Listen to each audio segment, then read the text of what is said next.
Salve telanautas, eu sou o Heitor Teixeira e estou aqui pra gente falar de Invasão Secreta com o terceiro episódio, Betrayed, que mostra pra gente que o assunto super-herói não é uma coisa necessariamente pra criança, ao contrário do que muita gente por aí acaba imaginando no fim das contas, mas é um cenário rico pra gente contar uma série de histórias diferentes, com nuances e sabores diferentes. Aqui, seguindo essa pegada da espionagem, onde a gente vê os personagens o tempo inteiro fazendo coisas que deixam a gente na dúvida, com aquela angústia, a gente vai vendo certas coisas acontecendo para os personagens. De repente até mesmo os principais não chegam a estar 100% seguros o tempo todo. Isso faz parte da graça e da magia da coisa. Faz com que você assista aquilo sempre pensando naquela paranoia, naquela coisa que fica por trás para poder embalar essa história naquele pacotinho de desconforto que eu não sei exatamente o porquê, mas faz a coisa ficar muito mais divertida. A gente gosta de sofrer, né? Então aqui a gente está vendo uma série que é adaptada de uma saga dos quadrinhos, mas que não está adaptando ela de forma fiel. Na verdade o que eles estão fazendo é pegar alguns dos elementos lá e junto com aquilo que eles já usaram no MCU, acabar fazendo uma leitura mais viável para o que a gente tem aqui, mas com um lado bom.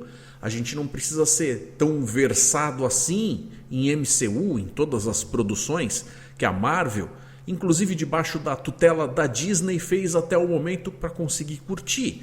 Talvez uma pessoa que tenha um conhecimento maior a respeito dessas produções vá pegar alguns detalhes que quem está chegando agora não consiga perceber. Mas isso não significa que a pessoa recém-chegada que está assistindo essa série sem ter conhecimento prévio também não vá conseguir curtir. Ela tem uma pegada muito mais adulta, com muito menos firula, muito menos poderes, muito menos daquela coisa que compõe justamente o mundo super-heróico, e justamente por não ter nenhum décimo da quantidade de personagem que essa história já teve nos quadrinhos, eles são obrigados a reduzir bastante o escopo e contar algo que também é bastante épico, mas de um ponto de vista bastante focalizado nos eventos e personagens que eles estão dispondo. O que não é surpresa nenhuma, mas eu posso dizer que eles estão fazendo sim um bom trabalho segundo a minha ótica. O episódio também trabalha em cima de algumas revelações que não foram assim tão surpreendentes. Coisas que a gente meio que já tinha uma noção de que iam acontecer, a gente vê elas cumprindo tabela aqui e se mostrando como verdades. Agora, por outro lado, tem algumas coisas que talvez a gente não tivesse nem com elas no fundo da mente, que de repente o roteiro joga no nosso colo e diz: lide com isso, meu filho, lide com isso. Você vai ter bastante coisa para poder mastigar aí nas próximas semanas. E talvez o fandom entre em polvorosa, com pessoas discutindo porque não vão concordar ou porque não vão achar que aquilo não foi uma boa ideia de se ter no roteiro. De qualquer forma, é o tipo da coisa que eu acho que é válida estar lá. E a gente vai ver que novos rumos isso acaba trazendo para o MCU como um todo. Já que mesmo os grandes super espiões não estão 100% seguros nem na hora de dormir. Porque talvez eles estejam inclusive indo dormir com o inimigo. Pessoal, por favor, para quem está chegando agora ou para quem já é da casa, deixe o like de vocês. Quem não é inscrito, considere se inscrever, vem fazer parte da família do Natela. Assim, vocês sempre recebem mais informações, ativando as notificações e não perdem nada do conteúdo que eu coloco por aqui. A gente também vai ter aí a participação dos telanautas no Momento dos Telanautas. Quem quiser saber como fazer o mesmo, eu vou deixar indicado as regras na descrição desse vídeo aqui, não deixem de conferir. A partir deste ponto eu vou tentar dar uma recapitulada no episódio, fazendo uns comentários bastante pontuais e a gente vê se a gente concorda. Firmeza? O final do episódio passado tinha deixado em aberto se o Fury de fato sabia que era casado com uma Skrull ou não. Nesse aqui então a gente percebeu que ele sabia. O que aumenta, por um lado, o envolvimento dele com essa espécie, já que se ele é casado com uma, ele tem uma relação emocional ali bastante clara. Ele vai tentar lutar pelos interesses dessa galera, já que fazem parte de alguma coisa que tem uma ligação tão profunda com ele próprio. Por outro lado, isso também não diminui o quanto é ambígua a relação dele com essa suposta esposa, já que faz parte da graça não saber se a pessoa que está mais próxima dele talvez também não represente um grande perigo. A gente tem então o episódio de fato abrindo com alguns agentes Skrulls sendo enviados numa missão para se infiltrar no meio da tripulação de um submarino. Eles estão indo justamente para começar a colocar em prática o plano de jogar uma nação contra a outra. Temos também a tal máquina lá no laboratório, que a gente sabe que está lá para fazer Super Skrulls. Já que o Gravik sabe que quando ele começar a colocar os planos dele em prática, apesar desse universo que a gente está vendo aqui ser muito mais reduzido em relação à quantidade de personagens que a gente pode esperar, há de se esperar que ele não vai ficar sem a visita de um super-herói ou outro que vai vir dar um jeitinho na coisa.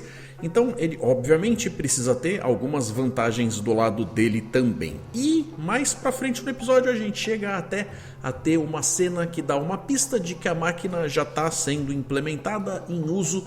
E a gente sabe que ele já começa a ter alguns poderes ali.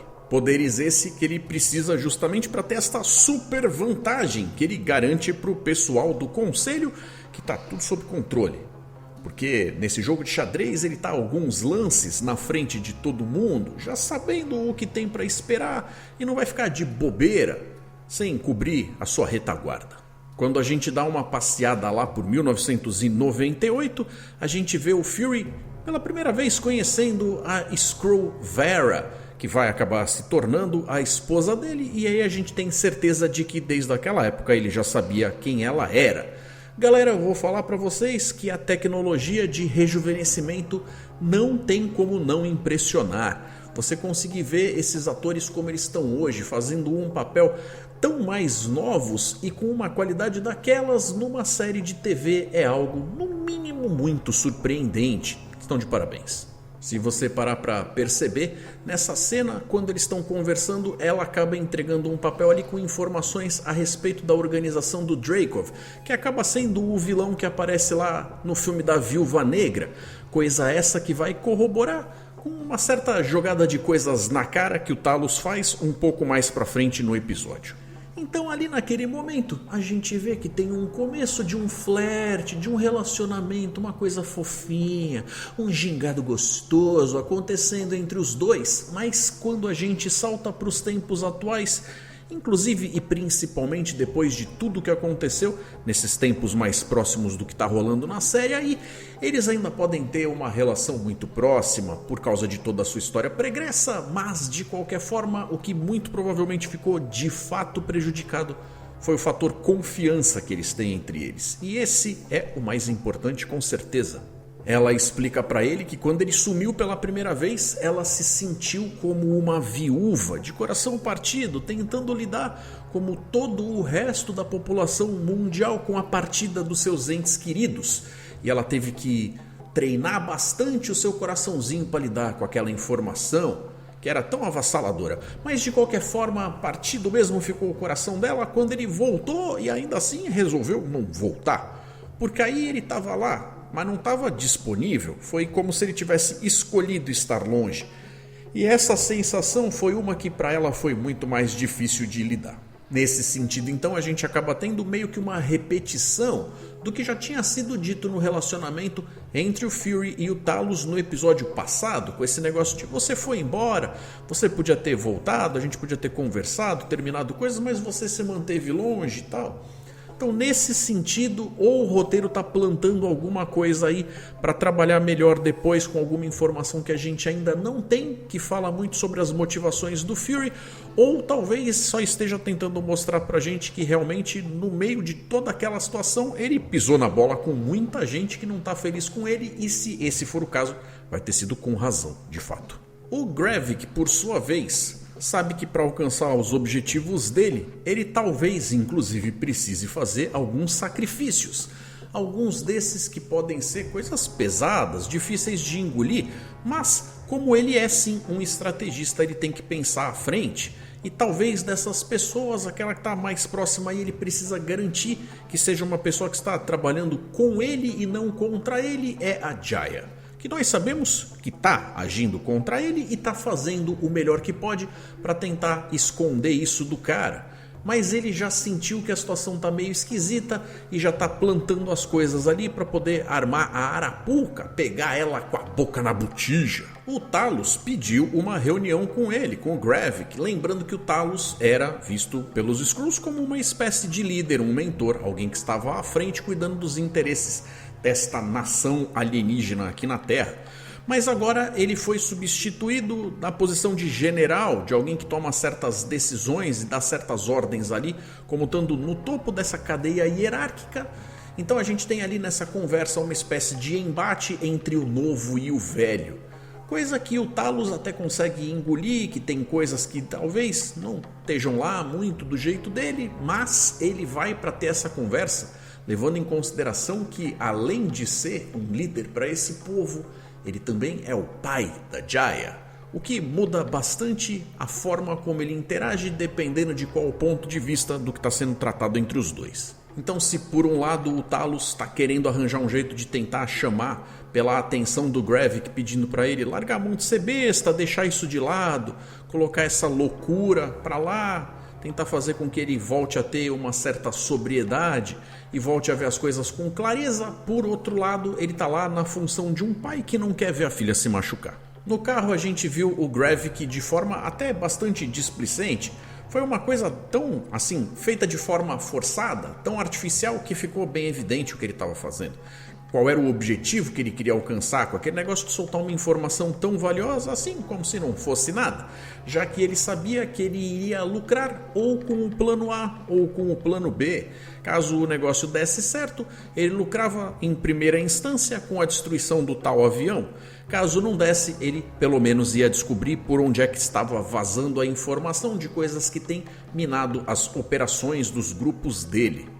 Durante o encontro dele então com o Talos no museu, tá lá eles na frente do quadro pintado e ele acaba fazendo um comentário que tem aquele subtexto que fala justamente sobre coisas que a gente acaba vendo no filme Nada de Novo no Front, que trata justamente sobre essa coisa de estadistas burocratas versus o soldado que tá lá no campo de batalha dando a cara a tapa, de fato sangrando até a morte por causa das ordens de alguém que do conforto de uma sala quentinha em algum lugar decide a vida de milhões sem pressa nenhuma para aquelas guerras acabarem.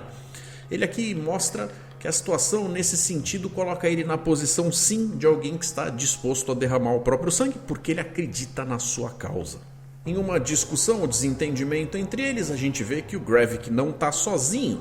Podia ter acabado facilmente com o Talos ali, mas esse não é o jogo dele. Na fala do Talos, a gente percebe que talvez uma grande maioria de Skrulls provavelmente nem concordam com esse plano de ação, de algo que, vamos combinar, não foi assim o plano mais democrático entre eles, já que com certeza eles não tiveram um chamado plebiscito público entre os Skrulls, votando quem é que achava que era válido destruir o planeta Terra com radioatividade para que sobrassem apenas os Skrulls ali.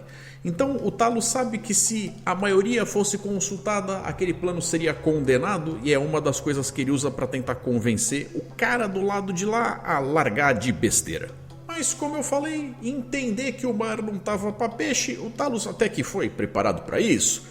Mas do ponto de vista de ser um pai, aí a coisa já muda bastante de figura, que ele não vai querer ver simplesmente o outro falando o que quiser da filhota dele, né? Pois bem, então toma aí a primeira evidência de que o Gravik já tem acesso a pelo menos um poder que vem lá dos Extremes, aquela tecnologia que aparece no Homem de Ferro 3, lembra?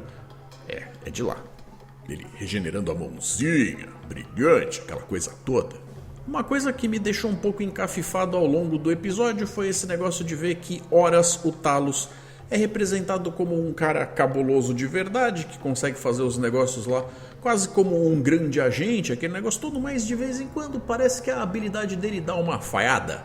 Ele de repente não fica mais tão interessante assim, e esta variação de habilidade Eu achei bastante estranha, me tirou um pouquinho da apreciação do que estava acontecendo ali. Eu entendo que talvez na vida real até seja meio que por aí mesmo. Talvez em alguns momentos você renda mais, em outros renda menos. Mas eu achei que flutuou de um jeito que no mínimo causou uma estranheza de você se perguntar: ué, o que está acontecendo com o cara? Agora há pouco fez bonito ali na cena, conseguiu fazer uma parada tão bacana e aqui está cometendo uma gafe quase juvenil dessa? Esquisito. Quando eles terminam a reuniãozinha deles então, vocês notaram que tem um velhinho que tromba com o Talos ali, acaba entregando pra ele um celular e tal? Eles fizeram essa cena ser gravada de uma forma que depois o Gravik até tenta correr atrás pra ver se de repente não era de fato a Jaya tentando passar alguma coisa pro pai. Você vê que ele vai em cima ali pra ver se pega ela com a boca na botija, mas eles gravaram de uma forma a ficar ambíguo de propósito pra dar uma postergada nesse negócio dele descobrir de fato que ela tá pisando na bola com ele. E aí, meus amigos, a gente é obrigado a falar sobre a amizade do Fury e do Talos, que por si só é um assunto à parte, que toma um tempo aqui do nosso review, porque não dá para eu só fazer um comentáriozinho en passant. A troca que eles têm, a forma da intimidade, do como eles conseguem descer em níveis mais profundos, tanto para brincar, tanto para curtir a presença um do outro, como para falar coisas mais dolorosas, dá todo um brilho extra. Toda vez que eles estão em cena é uma parte mais interessante do episódio. Os dois atores mandam muito bem e a carga entre os personagens faz com que tudo isso fique de uma forma ali estampada na tela que realmente me agrada bastante. A gente sabe, obviamente, que o Fury é o personagem principal da série, mas o Talos não é nenhum figurante nem nada. Então, sempre que possível ou necessário, vai acabar arranjando um jeito de dar aquela volta por cima e fazer com que as palhaçadas que o Fury joga em cima dele com a sua arrogância e tal, faz essa virada, essa coisa de o feitiço contra o feiticeiro, inclusive meio que obrigando o Fury a engolir o orgulho e pedir a ajuda dele de uma forma até humilhante, o que é só mais uma cereja em cima desse bolo do como os dois se tratam. Tendo conseguido então essa informação a respeito do tal submarino Neptune, eles sabem que eles têm o para onde ir, mas eles não têm as pistas específicas do aonde agir. Para isso então, o Fury entra em contato com a diretora Sônia, que também troca lá uma farpa ou outra com ele, mas é do interesse dela ajudar e eles seguem para a próxima parte do que tem para ser resolvido ali. Então eles estão indo lá atrás do tal Comodoro, vulgo Bob, para poder fazer ele abortar essa missão de disparar as coisas do submarino no tal avião das Nações Unidas. E a gente tem aquela cena surpreendente que eu tinha comentado lá no começo, que mesmo tendo tido muitas coisas que a gente já meio que sabia que iam acontecer e aconteceram para cumprir tabela, teve uma outra coisa que eles jogaram aqui que realmente pegou a gente de surpresa, como por exemplo o Fury tentando desmerecer certas coisas do Talos e o Talos olhando com aquela cara de não, errado, amigo, não vou engolir essa calado, vou jogar na sua cara que você deve a sua carreira, na verdade, a nós, os Skrulls. Você pode até ser um ótimo espião aí e tal, mas não tinha feito nem metade do sucesso que fez, subindo os degraus hierárquicos da SHIELD, se a gente não tivesse feito 90% do teu trabalho, né? Ou tu acha que esse negócio de tudo quanto foi coisa que tu descobriu, o mundo afora, a bandidagem, as senhas, os códigos, as informações carnudas, era tudo mérito teu, meu amigo, pra cima de mim? E aí, o Fury não fica lá muito feliz de ouvir um negócio desse, mas ele sabe que é verdade. Então ele dá mais uma patada lá, naquelas de eu dou uma patada, você dá outra patada, a gente acaba fazendo aquele negócio de cavalos que trotam e tá tudo certo. A gente vai pra nossa missão, firmeza? Sem ressentimentos. Eu vou falar que essa cena particularmente foi doída, porque, muito honestamente, por mais que ele seja o cara, o Fury, ele é só humano, né? Então é um momento onde a gente divide muito de forma clara o Nick Fury homem do Nick Fury a lenda. Eles conseguem então invadir a casa do cara e aí rola um pouco daquilo que eu tinha falado sobre as habilidades do Talos, que numa determinada cena dá um show, um banho de habilidades corporais, físicas, batendo nos carinhas, e um pouco mais pra frente, num momento nem tão distante ali, de repente age de uma forma mais juvenil, cometendo algumas gafes ali que parecem coisa de agente trainee. Eles até encontram o tal do Bob, o Comodoro, mas para conseguir parar o tal do ataque, eles precisam de um código para poder mandar lá pro submarino dizendo: para com isso aí, não segue em frente, vamos eliminar essa parte do plano que vai dar ruim. E é aí que a porca torce o rabo, porque a única capaz de conseguir o tal código é de fato a Jaya. E ela vai lá e consegue o que ela precisa. O Talos então acaba usando a voz do tal do Bob para poder abortar a situação. E fazendo isso eles até conseguem adiar o começo do fim. Parar esse negócio de uma guerra que colocaria humanos versus humanos. Mas não é como se o Gravik não tivesse previsto algo desse jeito. Lembra quando eu falei que ou ele lucrava com o plano A ou ele lucrava com o plano B? É aí então que ele tem insumos para confrontar a Jaya. E olha aí a danada tomando um tiro. Sem cerimônia. É evidente que a gente não tem certeza absoluta que essa personagem de fato morreu. Inclusive, tudo indica que não. Porque o cara não se deu nem o trabalho de dar uma cutucadinha nela lá, pra ver se ela tinha morrido mesmo. E muito provavelmente algumas das cenas que mostraram em todo o material promocional mostraram cenas que a gente ainda não viu na série. Então as chances dela de fato voltar de alguma forma ou alguém se passar por ela para conseguir resolver alguma coisa são grandes. De qualquer forma, a gente ainda tem a cena da Vara recebendo uma informação de que ela tem que ir para um determinado lugar para fazer alguma coisa. Que a gente vai acompanhando, curioso. Tem o cofre do banco lá e quando ela abre a caixinha, a mensagem é bastante clara. Porque tem uma pistola ali, o que tudo indica, principalmente quando ela atende o telefone, que ela faz a ligação, que ela está indo contra o Fury. E a voz, meus caros, caso não tenham percebido, era do Rhodes. Tenso. Eu achei que esse episódio teve menos ação ainda que os anteriores, que também já não se pode dizer que foi aquela correria, aquela coisa espalhafatosa, mas a graça dessa série justamente não tá nessas sequências assim mais atrevidas. Não que eu não ache que não vai ter nenhuma. A gente vai ter mais 3 episódios pela frente, deve ter bastante ação reservada sim. Mas a graça aqui está justamente do outro lado, de você ter as coisas mais intimistas, os confrontos muito menos espalhafatosos, que deixam muito mais na agonia, ali dando o lado da paranoia, do que necessariamente essa necessidade de correrias, tiroteios, gente se estapeando ou coisas do gênero. Agora, para não dizer que é um seriado genérico de espionagem, como ele está inclusive dentro, sim, do MCU, eu imagino que seja seguro imaginar que cedo ou tarde a gente vai encontrar alguns elementos nativos justamente aqui desta franquia brotando para dar o ar da graça e fazendo com que a gente veja algumas coisas que liguem, conectem essa história com o resto de todos os outros super-heróis, pelo menos para a gente sentir que a gente está no mesmo universo. Lembrando, galera, que nas HQs o Fury sempre foi um cara cheio das suas traquitanas, seus aparatos tecnológicos, e há de se esperar que ele tenha alguma carta na manga para do nada dar volta por cima com alguma coisa que a gente ainda não viu. Mas eu não estranharia se depois da gente ter passado a série inteira olhando para os personagens sem saber em quem confiar, quem é Skrull, quem não é, que talvez o próprio Fury tivesse alguma surpresa para jogar na cara da gente. Vai que de repente esse nem é o Fury. Eu tinha convidado o pessoal e eles vieram, participaram. Então a gente finalmente chega no momento dos telanautas, onde o Júlio César Teixeira de Moraes comentou os seguintes tópicos no vídeo da semana passada. Pontos a comentar: o máquina de combate é muito Skrull. Acho que você tá super certo. Vamos confirmar em breve, mas acho que não tem erro não. O Nick e a esposa são pais adotivos do Gravik. Quando a gente tinha visto aquela cena, quando ele ainda estava novinho e tal, a gente tinha visto eles sendo apresentados, ele conhecendo o Gravik, a gente já tinha visto ela lá, tinha uma certa relação ali.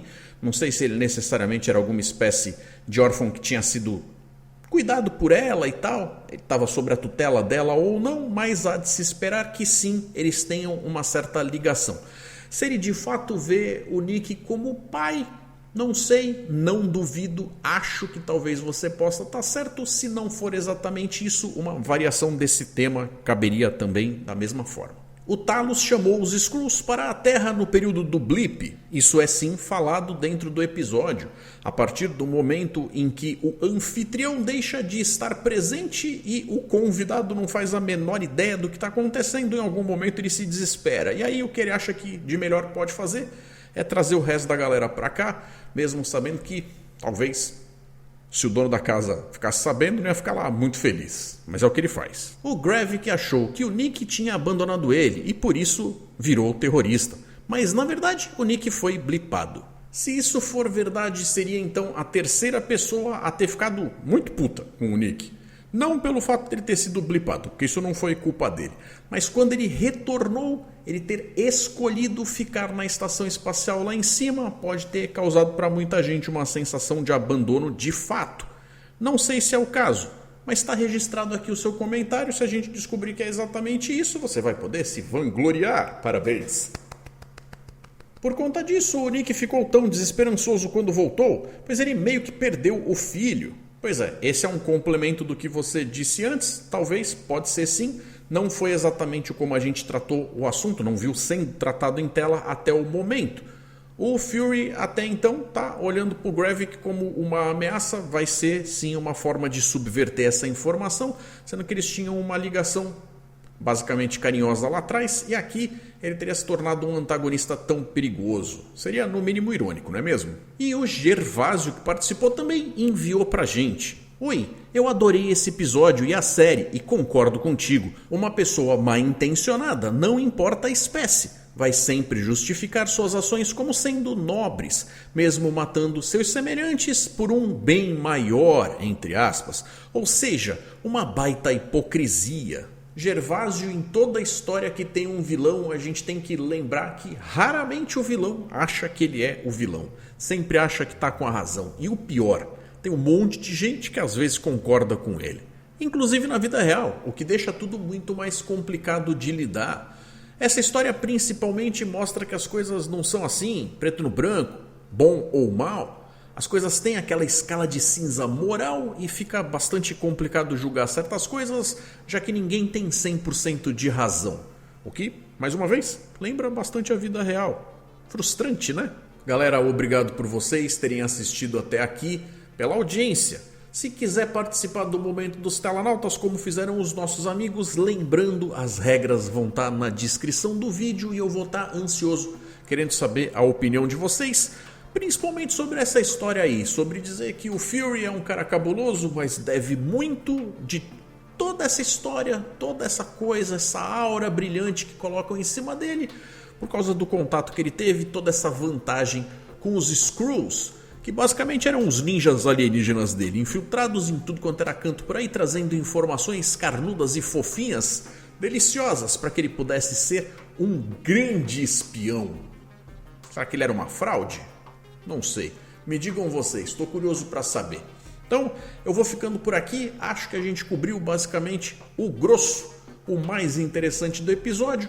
Estou curioso para saber o que vai acontecer nessa série daqui para frente, acho que eles vão dar uma acelerada, porque a gente já está no meio da série, está na hora de começar a ter um pouco mais de ação, mas a gente fica no aguardo para ver o que vai acontecer. Então é isso, galera, um forte abraço e até mais.